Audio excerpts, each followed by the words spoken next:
Hey everybody, Allie Craig here, and welcome to the BS Brand Chronicles. Today we are talking about should you fake it or should you tell it all?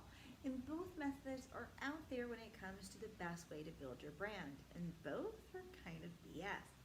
Here's why. The idea of faking it, that everything has to be perfect and wonderful, guess what? Number one, that's an excuse you're using, because the truth is that you know everything doesn't need to be perfect for someone to still like you. It's an excuse that you want to use to not actually get out there and do it. Also, the idea of being perfect isn't really real or genuine, the whole idea behind brand and the whole idea behind social media. Now, the flip side of telling all is total BS as well. Because as I tell all my clients, your customers don't want to see how the sausage is made per se. They just want to enjoy the sausage in the end. So the truth is that they don't care if you had a crappy day. They don't care if your pipe exploded.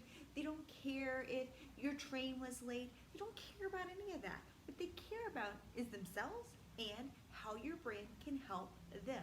So where is this fine line? You have to know what really drives your audience to know that. When you understand what type of relationship it is that you're having for your audience and what is your audience coming to you for, you'll be able to know how much do you need to maybe polish it up, aka bake it a little, versus how much do you really need to tell it all. So, for example, with my brand, Allie Craig Brand Group, this is all about luxury branding. We get paid 6 figures per brand to rebrand you. So guess what? We're not going to tell you how the sausage is made. We're just going to say, here's your delicious meal, enjoy. They don't care about the back end. They want to know that we have it accomplished and that we have it done. They don't want to hear the logistics of the printer did this or the graphic designer did that. They just want to know that they're handled. But then with our brand Startup Girls Club, guess what? That's kind of being a bit more real. That's about being a little bit more honest about what is it really like to be an entrepreneur. What are the real struggles and what are you going to really run into? So that's a little bit less perfect and a little more let's get real, but not to the point of just laying all your cards on the table, having a cry fest, and having people say, oh, poor you.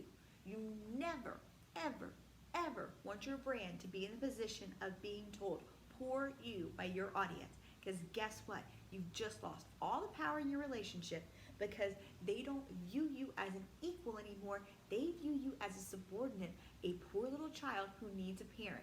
That is not the brand relationship you need. So when it comes to faking it till you make it or telling it all, guess what? You have to know your audience to know the balance because both ways are a brand BS.